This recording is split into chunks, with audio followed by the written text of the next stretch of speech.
Salut tout le monde et bienvenue dans cette nouvelle vidéo dans laquelle on va voir une activité de langue dans l'intitulé Utiliser le lexique et les formules de la correspondance conventionnelle. Donc on va voir tout d'abord le lexique, les mots qui se rapportent à la correspondance conventionnelle ou bien tout simplement à la lettre conventionnelle, et on va voir aussi les formules, à savoir la formule d'appel et la formule de politesse qu'on utilise dans ce genre de correspondance. Et on commence par ce petit texte support. Voici quelques conseils pratiques pour rédiger une lettre conventionnelle. Donc le petit texte nous propose quelques conseils afin de réussir la rédaction de notre lettre conventionnelle.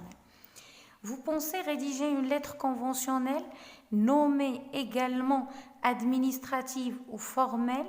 Donc ici, on présente les autres appellations, les autres nominations de la lettre conventionnelle. On l'appelle lettre conventionnelle ou bien lettre administrative ou encore lettre formelle. Du genre, alors ici, on va nous donner des exemples sur les genres de lettres conventionnelles. Donc, nous avons comme premier genre la demande de renseignement ou bien demande d'information. La demande d'inscription. Alors, pour s'inscrire dans un établissement, par exemple, on envoie les documents et ces documents doivent être accompagnés d'une lettre ou bien d'une demande d'inscription. Une lettre de motivation ou bien une demande d'emploi. Il n'y a pas une grande différence entre les deux, sauf que dans la demande d'emploi, on valorise les qualifications, c'est-à-dire les diplômes. Donc, on expose tout simplement les diplômes, ce qu'on a comme diplôme.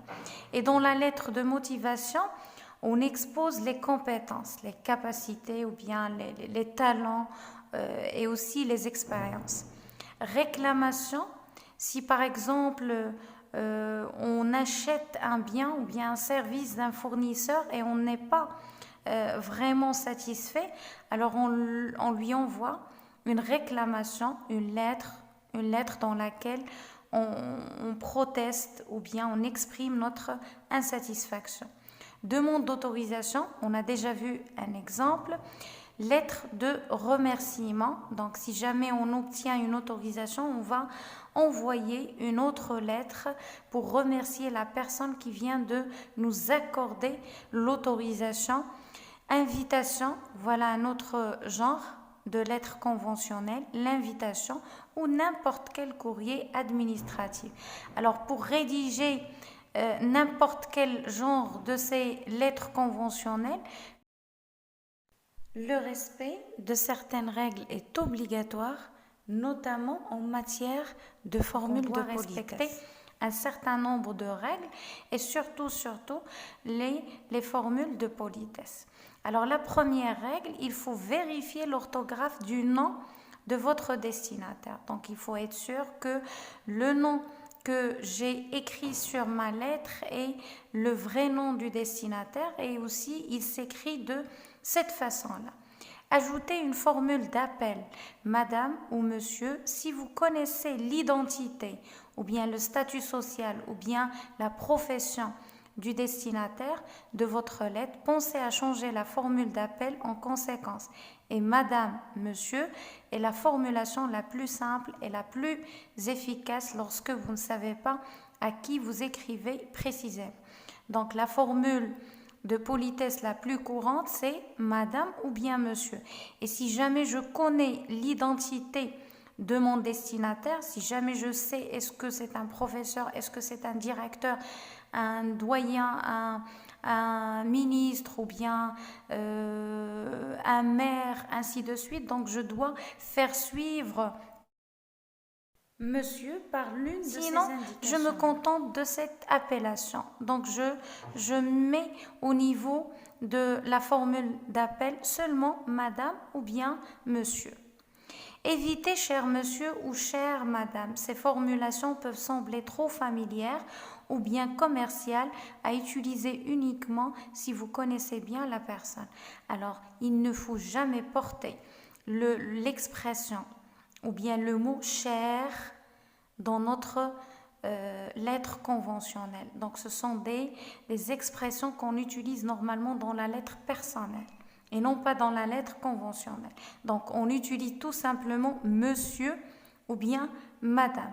Ajouter une formule de politesse finale du genre, alors ici on nous donne deux exemples de formules de politesse finale.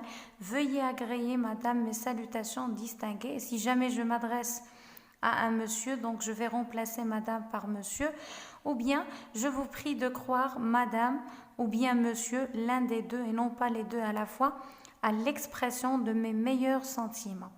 Éviter cordialement, alors là c'est une formule de politesse, mais qu'on utilise seulement dans la lettre personnelle et non pas dans la lettre conventionnelle.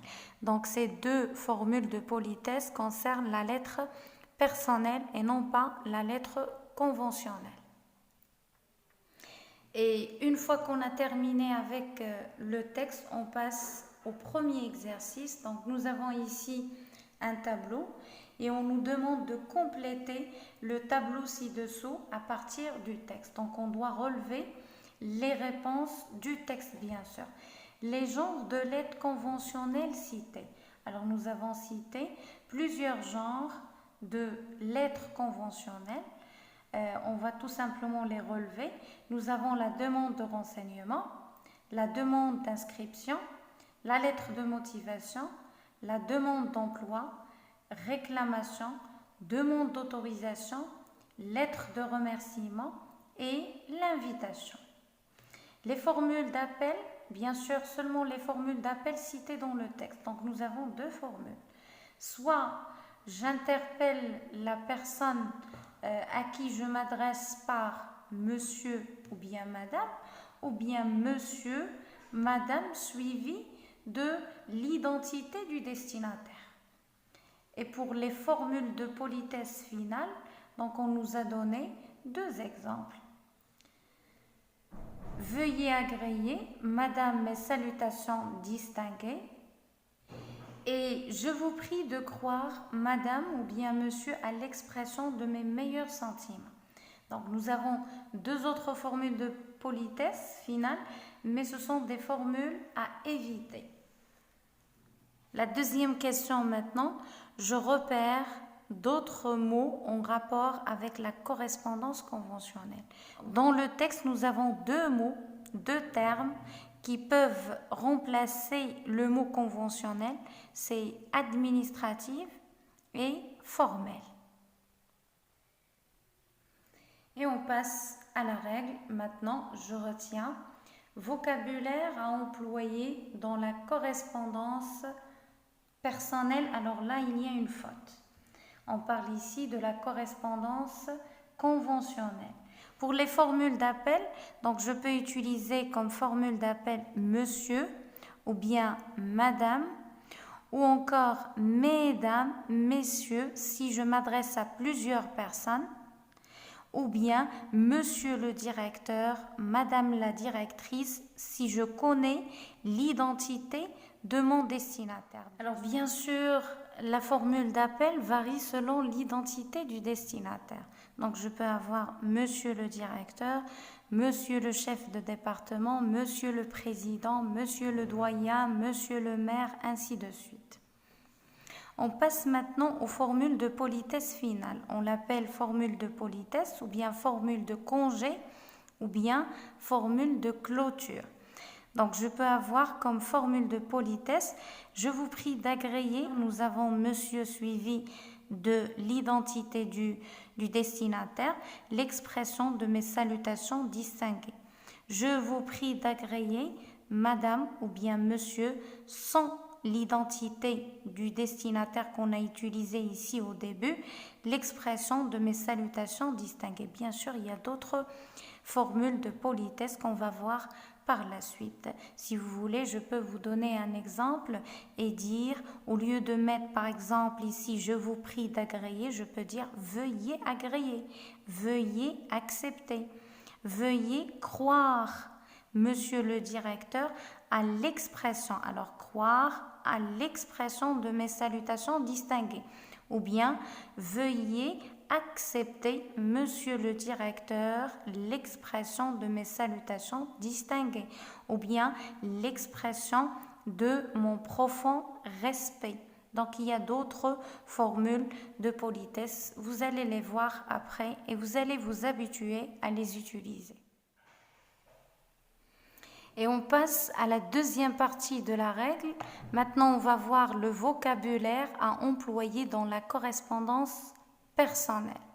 Alors, nous avons comme formule d'appel « chers parents » si je m'adresse à mes parents, ou bien sans S, « chers parents » sans S si je m'adresse à mon père ou bien à ma mère, à l'un des deux. « Chers amis » ou bien « chers » sans accent, sans E, et ici sans E si je m'adresse à un garçon.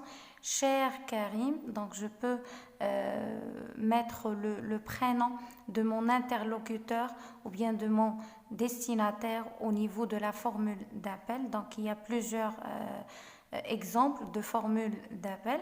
Pour les formules de politesse ou bien de congé ou bien de clôture, donc nous avons trois types de formules de politesse. Ces formules de politesse, je vais les utiliser avec mes amis proches et ces formules, je vais les utiliser avec mes camarades ou bien les amis qui sont plus ou moins lointains et ici avec des amis plus lointains. Donc ici nous avons affectueusement ou bien je t'embrasse ou bien grosse bise ou bien à bientôt, à plus. J'ai dit avec les amis les plus proches. Sincèrement votre, très amicalement, bien à vous, bien à toi, toutes mes amitiés avec des amis plus ou moins lointains et avec les amis qui sont plus lointains, je vais utiliser bien amicalement mes amitiés et cordialement. Je m'entraîne maintenant. La première question, je barre le mot qui ne fait pas partie de la liste. Donc, nous avons une première liste qui contient les mots suivants, bien les expressions suivantes. Lettre de réclamation, c'est une lettre conventionnelle. Demande d'emploi, aussi, c'est une lettre conventionnelle. On a déjà vu les deux genres de lettres dans le texte support. Lettre personnelle, alors là, on a une lettre personnelle. Et la lettre de motivation, c'est une lettre conventionnelle. Donc, le mot qu'on doit barrer, c'est lettre personnelle. Courrier, lettre, SMS, missive. Le courrier est formel, il est officiel, la même chose pour la lettre. L'SMS, c'est un message abrégé. Et la missive, c'est une dépêchée. C'est une lettre qui est remise entre les mains d'une personne qui doit la faire parvenir au plus vite. Donc ici, le mot intrus, c'est SMS parce qu'il n'est pas formel, il n'est pas officiel. Lettre officielle, lettre conventionnelle, donc officielle, c'est le synonyme de conventionnel. Lettre administrative, voilà le troisième synonyme. Et lettre amicale, c'est une lettre personnelle, donc le mot que je dois barrer, c'est lettre amicale. Directeur, l'identité de mon destinataire, donc il peut être un directeur, un maire, le cousin. Alors ici, le cousin, c'est quelqu'un de la famille, d'accord? Par contre, ces deux-là, donc ce sont des personnes qui travaillent dans une administration, ce sont des personnes à qui je peux adresser une lettre conventionnelle, alors que pour le cousin, je vais lui envoyer une lettre personnelle. Le ministre aussi, je vais lui envoyer une lettre conventionnelle. Donc le mot que je dois barrer, c'est cousin. Le mot intrus, c'est cousin. On passe au deuxième exercice. Voici un exemple de mail formel. Donc nous avons ici en haut l'objet, c'est demande d'autorisation d'accéder à la station de pisciculture de Raslima. Et direction @ktenim.ma, c'est l'adresse électronique. Demande d'autorisation d'accéder à la station de pisciculture de Raslima. Encore une fois, je reprends l'objet. Monsieur le directeur, c'est la formule d'appel.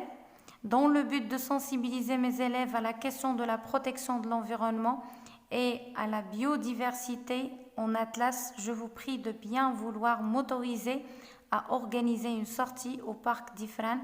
L'excursion aura lieu le 2 décembre 2018. Vous trouverez ci-joint la liste complète des personnes concernées. Cordialement, c'est la formule de politesse. Ashraf Nasseri, c'est l'émetteur, professeur de SVT. Donc, je vais remplir ce tableau-là à partir du mail qu'on vient de lire. Alors, ici, pour l'expression ou bien la formule d'appel monsieur, où est-ce que je peux la trouver? Est-ce que je peux la trouver dans la lettre conventionnelle ou bien dans le mail formel? Donc, dans les deux, je vais cocher les deux cases. Cordialement, alors je ne peux pas trouver cette formule de politesse dans la lettre conventionnelle. Par contre, je peux la trouver dans le mail formel. Je vous prie d'agréer l'expression de mes sentiments respectueux. Donc, je vais trouver cette formule finale au niveau de la lettre conventionnelle. Alors, puisque je vais utiliser au niveau du mail formel cordialement, au niveau de la lettre conventionnelle, je vais utiliser cette formule de politesse. Madame, c'est la formule d'appel. Je peux la trouver dans la lettre conventionnelle et aussi dans le mail formel. Une signature avec le nom et le prénom dans les deux. Donc, comme vous pouvez le voir, même dans le mail formel, on a mis le nom et le prénom en bas et aussi la fonction du destinataire. L'objet ou bien l'adresse électronique dans les deux aussi. Donc, lorsqu'on a étudié la demande d'autorisation, on a trouvé une adresse électronique parmi les coordonnées de l'expéditeur et ici, on a trouvé aussi une adresse électronique, c'est direction@xtalim.ma. Alors, l'objet, je vais le trouver dans les deux genre de correspondance. Le vous de politesse, la même chose. Je vais le trouver dans les deux correspondances, dans les deux genres de correspondance. Et on passe à ce dernier exercice. Donc, je vais compléter la grille suivante à partir des définitions qu'on a en bas. Horizontalement, donc on va commencer de façon horizontale. Les renseignements sur l'expéditeur ou bien le destinataire, comment on les appelle? On les appelle coordonnées. Donc, on va écrire ici coordonnées. Responsable d'un établissement, 4, c'est un directeur. La formule d'appel au féminin, une formule d'appel madame. Je l'emploie pour m'adresser à un ami, le 8, c'est tu. TU. 9. Sujet de la lettre conventionnelle, c'est objet. Donc ici, je vais mettre objet. Je l'emploie pour m'adresser à un responsable. Donc le 11, je l'emploie pour m'adresser à un responsable, c'est le vous. Vous. Renvoi au moment de la rédaction de la lettre, 12. C'est date. Lettre pour exposer un problème, c'est réclamation. 3. Située à la fin de la lettre, elle indique l'identité de l'expéditeur, c'est signature. Celui qui a écrit une lettre, donc le 6, c'est expéditeur. Pièce jointe, 7, c'est PJ. Celui qui reçoit la lettre, c'est destinataire. Destinataire, c'est 10. Ici, je vais mettre destinataire. Et voilà, c'était tout pour aujourd'hui. À la prochaine, Inch'Allah.